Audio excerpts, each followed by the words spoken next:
Students, हम combinational circuits के बारे में पढ़ेंगे। तो कॉम्बिनेशनल सर्किट्स बेसिकली वो सर्किट्स होती हैं जो क्या होती हैं, आपके जस्ट इनपुट पे आउटपुट देती हैं। कोई भी मेमोरी एलिमेंट नहीं होता है, वो हमने देखा था प्रीवियस लेक्चर्स में। ठीक है, उसमें आते क्या क्या हैं, एडर्स आते हैं। ठीक है, तो हम एडर्स के बारे में आते हैं और आगे और भी एडर्स आते हैं, सब्सट्रैक्टर्स आते हैं, मल्टीप्लेक्सर्स आते हैं, डीमल्टीप्लेक्सर्स आते हैं। ठीक है, हम पहले एडर्स के बारे में देखते हैं। तो बेसिकली एडर क्या है, एक डिजिटल सर्किट है that perform addition of numbers. Adders are classified into two parts. First is the half adder and second is the full adder. Half adder, basically there are two binary digits are produced, two outputs, sum and carry. It consists one XOR logic gate producing sum and one AND gate producing carry. ये है इसका block diagram. आपके पास inputs हैं A और B, output है एक सम और दूसरा कैरी। ठीक है, अब हम इसके लिए एक ट्रूथ टेबल बनाएंगे। आपके पास ट्रूथ टेबल ये है। आपके पास दो इनपुट्स हैं। अगर दो इनपुट्स में हम 0 1 के कॉम्बिनेशन की बात करते हैं तो आपके पास 0 0 1 0 0 1 1 1। ठीक है, सम की बात करें तो अगर आप 0 और 0 को ऐड करेंगे तो 0 आएगा सम, कैरी भी जनरेट कोई भी नहीं होगी। 1 + 0 की बात करेंगे तो 1 आएगा सम, कोई भी कैरी जनरेट नहीं होगी, तो 0 हो गया। 0 और 1 क्या हो जाएगा, 1, तो भी आपके पास कोई भी कैरी नहीं, 0 जनरेट हुआ। 1 और 1 तो क्या हो गया आपका, 1 और 1 हम करते हैं तो क्या आता है, एडिशन में 0 और आपके पास कैरी क्या हो जाती है, 1। ठीक है, अब इसके लिए हम क्या करेंगे, सर्किट डिजाइन करेंगे। तो पहले हम बात करेंगे सम की। ठीक है, हमें के मैप बनाना आता है तो हम क्या करेंगे, सम के लिए के मैप बनाएंगे। ठीक है, अब सम की बात करेंगे तो आपके पास कितने इनपुट्स हैं, दो इनपुट्स हैं। हमने ले लिया ए और बी, ए और बी। ठीक है, आपके पास 0 1 0 1 हो गया। हम देखेंगे सम में 1 किस किस पोजीशन पे है। एक तो है 1 0 की पोजीशन पे 1 है, दूसरा 0 1 की पोजीशन पे 1 है। तो 1 0 की पोजीशन पे 1 हो गया यहाँ पे, 0 1 की पोजीशन पे 1 हो गया यहाँ पे। ठीक है, तो अभी हम आगे उसको क्या करेंगे, सॉल्व करेंगे। ठीक है, सॉल्व करते हैं। अब हम देखेंगे अगर हम ग्रुपिंग की बात करें तो भाई कोई भी ग्रुप नहीं बन रहा है। तो फर्स्ट आपका ए 1 है तो 1 क्या हो जाएगा, 1 की अगर हम बात करें तो A' B। ठीक है, ये हो गया A' B और ये हो गया B'। ठीक है, तो ये हमारे पास क्या आ गया, A', B', इसको हम कहते हैं A XOR B। उसके बाद दूसरा हम बात करते हैं आपके कैरी के लिए। दोनों को हमने ऐड कर दिया तो हमारे पास ये आ गया, वो हो गया A XOR B। फिर कैरी की बात कर लेते हैं। अब कैरी के सीक्वेंस में आप देखेंगे तो जो बस ए बी जहाँ पे 1 1 है, बस वहीं पे 1 है, मतलब एक ही जगह 1 मिल रहा है। और वो कहाँ मिल रहा है, जहाँ ए और बी दोनों 1 1 है। तो ए और बी दोनों आपके यहाँ पे क्या है, ये 1 ये 1, तो यहाँ पे आएगा। तो आपके पास सीधा सीधा क्या मिल गया, ए बी। तो आपके पास एक दोनों इक्वेशन मिल गए। हम क्या करेंगे, दोनों इक्वेशन को मिला के सर्किट डिजाइन कर लेंगे। तो हमारे पास हमारे पास दो इनपुट लाइन्स हो गई। दोनों इनपुट से पहला सम क्या था, एक्सॉर था, एक्सॉर का हमें पता है सिंबल। दूसरा हमारे पास क्या था, एंड था, इससे सम जनरेट हो रहा है और यहाँ से कैरी जनरेट हो रही है। ठीक है, और अगर हम इसको बनाना चाहें तो हम ऐसे भी बना सकते हैं। तो हमारे पास क्या हो गया, दो आपके पास दो इनपुट्स हो गए। दोनों इनपुट्स से हमने क्या किया, एक यहाँ पे एंड को ऐड कर दिया तो वो कैरी हो गया, और एक्सॉर ऐड कर दिया तो वो क्या हो गया, सम हो गया। ठीक है, the major drawback is half adder circuit that it only add two inputs. If there is any carry is neglected, thus the process is incomplete. तो इस वजह से हमें क्या करना पड़ा, फुल एडर डिज़ाइन करना पड़ा। ठीक है, फुल एडर बेसिकली क्या करता है, अगर हम फुल एडर की बात करें तो उसमें थर्ड इनपुट क्या होता है, कैरी इन। ठीक है, तो अब हम इसके लिए एक ब्लॉक डायग्राम देख लेते हैं। तो आपके पास दो तो इनपुट हो गए, तीसरा कैरी इन हो गया, सम हो गया और सी आउट, कैरी आउट हो गया। ठीक है, अब हम देखते हैं इसका आगे का ट्रूथ टेबल कैसे बनता है। तो आपके पास 3 वेरिएबल्स हो गए, A B C in as sum C out carry.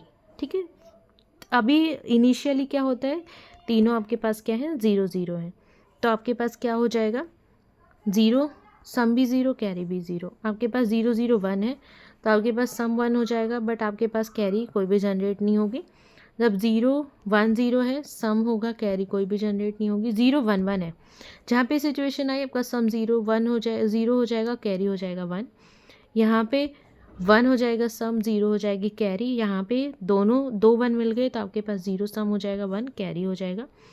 इसके केस में बात करें तो जहाँ पे 2 1 है तो ये 0 हो जाएगा सम और कैरी एक जनरेट हो जाएगी। 3 1 है तो उस केस में क्या होता है, एक सम और एक कैरी। ठीक है, सिंप्लीफिकेशन कर लेंगे। अब हमारे पास क्या है, 3 वेरिएबल्स हैं तो 3 वेरिएबल के माप आ जाएगा यहाँ पे। तो ये हो गया ए, 2 वेरिएबल बी सी इन हो गए। ठीक है, हमने लिख दिया। और हम क्या करेंगे, पहले देखेंगे सम के टर्म में, सम के अगेंस्ट कहाँ कहाँ 1 है। तो आप देखेंगे जहाँ पे 0 0 1 है वहाँ पे 1 है, जहाँ पे 0 0 1 है वहाँ पे 1 है, जहाँ पे 0 1 0 है वहाँ पे 1 है। ठीक है, और तीसरा 1 है जहाँ पे 1 0 0 है वहाँ पे 1 है, और लास्ट तीनों 1 है वहाँ पे 1 है। तो मतलब 4 टाइम्स 1 है, 4 प्लेसेस पे 1 है, हमने बना लिए। और उसके अगेंस्ट हमने क्या किया, एक इक्वेशन लिख लिया जो बन रहा था। ठीक है, ये हो गया इक्वेशन। तो बेसिकली ये हो गया आपका सम का इक्वेशन। ठीक है, अगर हम सम के इक्वेशन को सिंप्लीफाई करेंगे तो अगर आप देखते हैं तो यहाँ पे क्या हो जाएगा आपके पास, ए यहाँ से बी डस आपका यहाँ से हो जाएगा बी डस। ठीक है, और दूसरे प्लेस से हो जाएगा बी। तो ये हो जाएगा आपके पास इक्वेशन। और जहाँ पे भी ए डस मतलब एक वेरिएबल के साथ दूसरा वेरिएबल फिर दूसरे वेरिएबल का कॉम्प्लीमेंट ऐड हो जाता है तो वहाँ पे क्या होता है, एक्सॉर बन जाता है। तो ये हो गया बी डस एक्सॉर सी इन, और ये हो गया ये। ठीक है, अब हम क्या करेंगे, यहाँ पे अब वापस से वही सिचुएशन बन रही है तो यहाँ पे हो जाएगा ए एक्सॉर बी एक्सॉर सी इन। तो ये हो गया आपका सम के लिए। दूसरा बात करेंगे सी आउट के लिए। तो सी आउट के लिए आप यहाँ पे देख सकते हैं, सी आउट की अगर हम बात करते हैं तो कहाँ पे आपको 1 मिल रहा है, अगेन 4 पोजीशंस पे मिल रहा है। तो हमने क्या किया, उन 4 पोजीशंस को हमने यहाँ पे राइट डाउन कर लिया, लेकिन यहाँ पे ग्रुपिंग हो रही थी तो हमने क्या किया, ग्रुप बना लिया। तो हमारे पास ग्रुप बन गए। तो बेसिकली हमारे पास एक ग्रुप ये बना, दूसरा ग्रुप ये बना, तीसरा ग्रुप ये बना। हमने तीनों ग्रुप से निकाल लिया और फिर हमने क्या किया, इसको इक्वेशन में लिख लिया। उसके बाद हमने डिज़ाइन कर दिया सर्किट। तो एक तो हम ऐसे सर्किट डिज़ाइन कर सकते हैं, दूसरा डिज़ाइन कर सकते हैं हम ऐसे। ठीक है, जिसमें हम क्या करते हैं, तीनों इनपुट्स को कॉमन ले लेते हैं, उसके बाद हम क्या करते हैं, इसको ऐड कर देते हैं। फिर उसके बाद आता है आपका सब्ट्रैक्टर। ठीक है, वो यूज़ करते हैं हम एडिशन के लिए, और दूसरा हो गया सब्ट्रैक्टर। इसमें भी होता है हाफ सब्ट्रैक्टर और फुल सब्ट्रैक्टर। हाफ सब्ट्रैक्टर, अब एडर के केस में क्या होता है आपके पास सम और कैरी, लेकिन यहाँ पे क्या होगा, डिफरेंस और बोरो आउट, बोरो क्या मिल रहा है हमें। ठीक है, अब हम बनाएंगे यहाँ पे 2 वेरिएबल ए बी डी और बोरो आउट। अगर हम इसकी बात करें तो जहाँ पे 0 0 है वहाँ पे 0 आपका डी भी होगा, मतलब डिफरेंस भी होगा, बोरो आउट भी 0 होगा। जहाँ पे 0 1 है डिफरेंस क्या आ जाएगा आपके पास 1, और बोरो आउट क्या हो जाएगा 1। ठीक है, 1 0 तो क्या हो जाएगा आपके पास 1 डिफरेंस आ जाएगा, बोरो आउट क्या हो जाएगा 0। जहाँ पे 1 1 है वहाँ पे क्या आ जाएगा 0 ही आपका डिफरेंस भी और 0 आपका बोरो, क्योंकि आपको कोई भी बोरो जनरेट नहीं हो रहा है। अब हम क्या करेंगे, पहले डिफरेंस के लिए केम आप डिज़ाइन करेंगे, इक्वेशन बनाएंगे, फिर हम बोरो आउट के लिए करेंगे। ठीक है, अगर हम डिफरेंस को देखें तो 2 जगह पे 1 है हमारा, लिख लिया और हमने क्या किया, इक्वेशन बना लिया। इक्वेशन आएगा ए एक्सॉर बी। ठीक है, उसके बाद अगेन हम बनाएंगे बोरो आउट के लिए। बोरो आउट के लिए हमने बनाया, ठीक है, बोरो आउट के लिए हमने बनाया तो ये आपके पास ए डैश बी आ गया। ठीक है, अब हमने बना लिया इसके लिए डायग्राम। अब हम बात करें ए डैश बी की। तो जहाँ भी ए डैश के लिए अगर हमें डायग्राम बनाना पड़ेगा तो ए डैश का मतलब क्या होता है, ए बार या ए डैश मतलब होता है कि ए का नॉट करिए तो क्या आ जाएगा, ये कॉम्प्लीमेंट हो जाएगा। ठीक है, तो अब हमें क्या करना है, जो हमारा डी था वो तो सिंपल था एक्स और बी। ठीक है, लेकिन यहाँ पे क्या है ए डैश बी। ठीक है, तो ए डैश बी के लिए हमने क्या किया, ए नॉर्मल था, ए से हमने क्या किया, नॉट ऐड कर दिया। तो ए से नॉट ऐड हुआ तो ये ए डैश हो गया, और बी हमारे पास था ए डैश बी से बोरो आउट हो गया। ठीक है, अब हम बात करते हैं फुल सब्ट्रैक्टर की। फुल सबट्रैक्टर में अगेन आपके पास एक बोरो इन होगा और दूसरा डिफरेंस होगा और बोरो आउट, दो आउटपुट होंगे, 3 इनपुट एंड 2 आउटपुट। ठीक है, ये है आपका फुल सबट्रैक्टर का block diagram, A B, borrow in, difference and borrow out.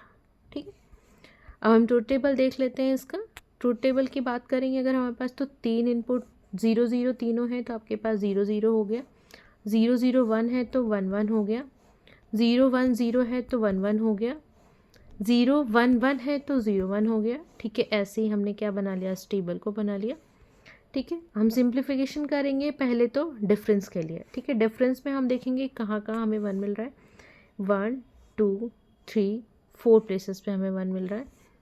हमने कर लिया यहाँ पे 4 प्लेसेस पे और हमने बना लिया इसका इक्वेशन। फिर उसके बाद हमने क्या किया, इसको सिंप्लीफाई कर रहे हैं तो हम क्या करेंगे, ये हमारे पास आ गया। फर्स्ट में हम क्या करेंगे, बी डैश को हमने कॉमन ले लिया, इसमें बी को कॉमन ले लिया, अगेन हमारे पास वही इक्वेशन बन गई, ए एक्सॉर बी इन, राइट। फिर हम बी आउट के लिए बनाएंगे। बी आउट के लिए आप टेबल में देख सकते हैं, बी आउट के लिए आपके पास कहाँ कहाँ है, अगेन 4 प्लेसेस पे 1 है तो हमने बना दिए 4 प्लेसेस पे 1। ठीक है, ये आ गया हमारा इक्वेशन। बी आउट के लिए हमारा जो इक्वेशन बना वो ये बना। ठीक है, उसके बाद हम देखेंगे डायग्राम, ये रहा आपका डायग्राम। अगेन हमें जहाँ जहाँ ए डैश चाहिए हमने क्या किया, ए के साथ नॉट यूज़ कर दिया। एक ए की लाइन है, एक बी इन। ठीक है, जहाँ भी हमें ए डैश चाहिए था हमने क्या किया, उसको कर लिया ये। ठीक है, ये था आपका एडर। ठीक है, हाफ एडर, सबट्रैक्टर। उसके बाद हम नेक्स्ट टॉपिक देखेंगे encoder. Thank you so much for joining in.